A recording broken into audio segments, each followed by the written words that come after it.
Hello, everybody. Welcome to Taking the Stand with the Freedom Advocacy Network. My name is Marius and I'm standing in for Herman Pretorius today, who is in the Kruger Park, I believe. And I'm joined by Sara Godden.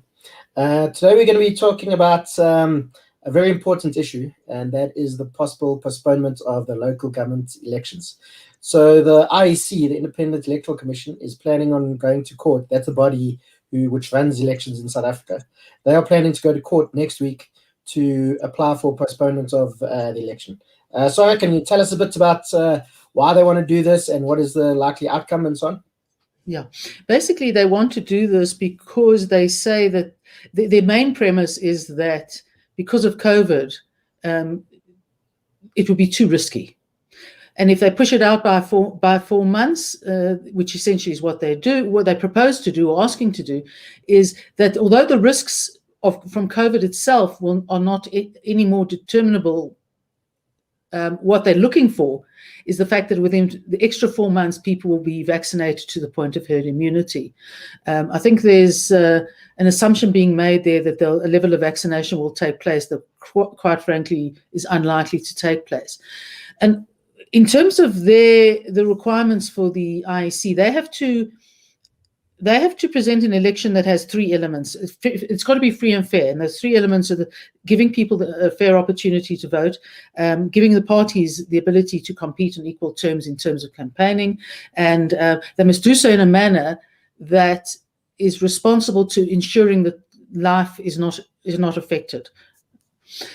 The problem with this is that the one thing the Constitution is absolute on is the holding of elections. And the Constitution says elections, a period of office for a municipality, a provincial legislature, or the national legislature is 5 years. When that term ends, the elections for new councillors or members of parliament, whatever it may be, must take place within 90 days. It does not provide for, but in the case of, or exceptions to. It has to be held within 90 days. It's an absolute constitutional requirement. And what the IEC is going to try and do is persuade the Constitutional Court to contravene the Constitution. So whatever merits or otherwise there may be to postponing the election, postponement will create a level of constitutional crisis. There's no doubt about it.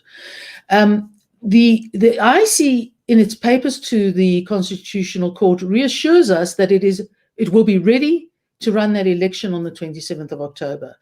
The takeaway, the sort of unspoken takeaway I'm getting from it more than anything is that the unfairness would be that parties can't have rallies, is the one thing. And my response to that is, well, rallies don't actually, no one goes to rallies to have their minds changed. Rallies are there to show support for the party holding the rally. The other thing is that, so I'm not sure that rallies are the key issue to campaigning anyway. And let's be honest, it would save costs and it would force the parties to be much more creative. And the DA says, there are plenty of other things that could be done.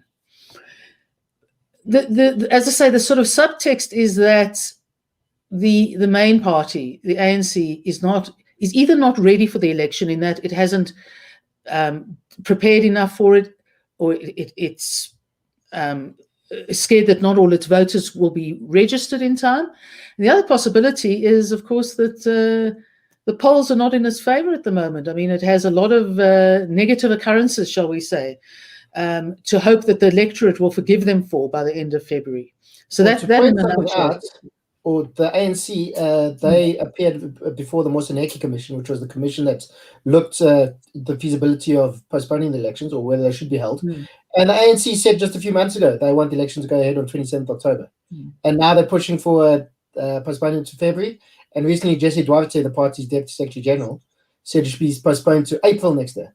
So there's something rotten in the state of Denmark. Absolutely. Well, let's put it this way. First of all, it's not for the ANC to make suggestions about dates, and secondly, I think it probably was the last example that, as between the people's response to the way they've handled COVID, I was going to say the insurrection, but the unrest that occurred in July, have really been bad for the ANC above all. Absolutely. And so I think it's not really, there's another element, and this is probably as much at what's at stake, is the ANC has not got its candidates for the election sorted out. And part of the reason it hasn't is because the process it uses is so convoluted and so prone to corruption and violence that it would take way longer, even now, than the ANC would have. So the party that would be most affected by an election on 27th of October is the ANC. Arguably, the fault is their own, but we'll see. But as I say, the real problem is because if you have the Constitutional Court saying, for those reasons, we are going to go against the Constitution. First of all, you have a small group of people who are dictating what happens to the Constitution. And the only way the Constitution can actually change is through a vote in Parliament. So first of all, you then cede power to this group of people. And of course, in a country that whose democracy is as fragile as ours is, the postponing elections could be tempting if they say, well, COVID is the major crisis for this postponement. What may be a crisis for another postponement? That's probably the reason why the court is so unambiguous about when elections should be held, is to prevent that sort of growth of unalloyed power that could be completely and utterly illegitimate and therefore essentially just destroy the democratic fabric of the society. So if you're a betting person, what do you think the odds are that the Constitutional Court will say that the election must go ahead on the 27th of October? It's actually very difficult to determine. I think the court doesn't have the most exemplary record, but it's been fairly robust in upholding the Constitution as it sees it. The question is, will it see it somewhat differently to the rest of us? But it's difficult. I think we all rather we assume, let's put it this way, that there's going to be undue political pressure, and the question is whether the court can withstand that pressure. Theoretically, it should be able to withstand all pressures, but the information that's come out of the last set of interviews for the positions on the Constitutional Court show a court that is not screening people properly. There's interference. There's processes that should be taking place that are not taking place. So in that respect, the court recently has. The Judicial Services Commission has sullied its own reputation and hasn't gone into a position to rectify that. And what can people do? What will we be doing to make sure that the democratic rights of South Africans aren't trampled on?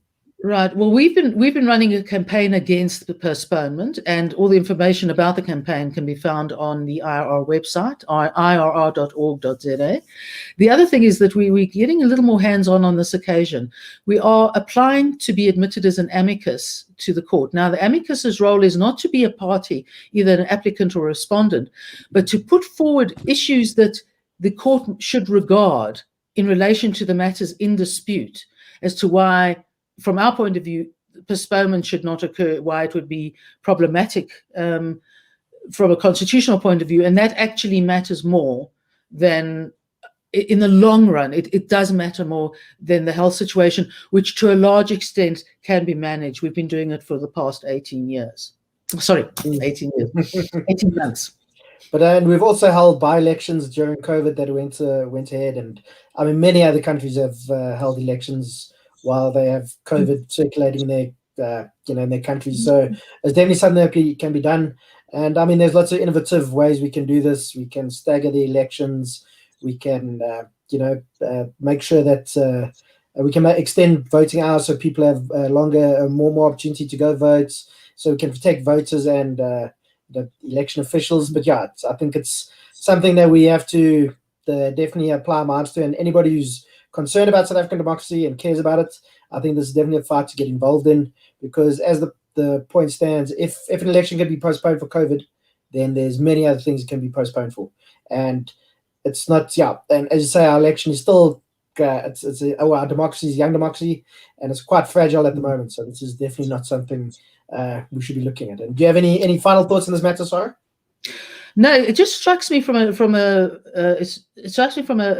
health point of view that the most populous provinces are the ones whose peaks of COVID are going down soonest, and the areas where they will end later are the rural provinces, where you probably don't have the contact constraints that would face that IEC, which says it can deal with them, would have to face.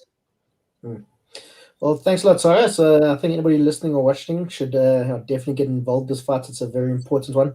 It's not something we should take lying down. But that was Taking the Stand for FAN. And if you like what you just seen, go like us on the various social media platforms, share our videos with your friends and so on. And until next time.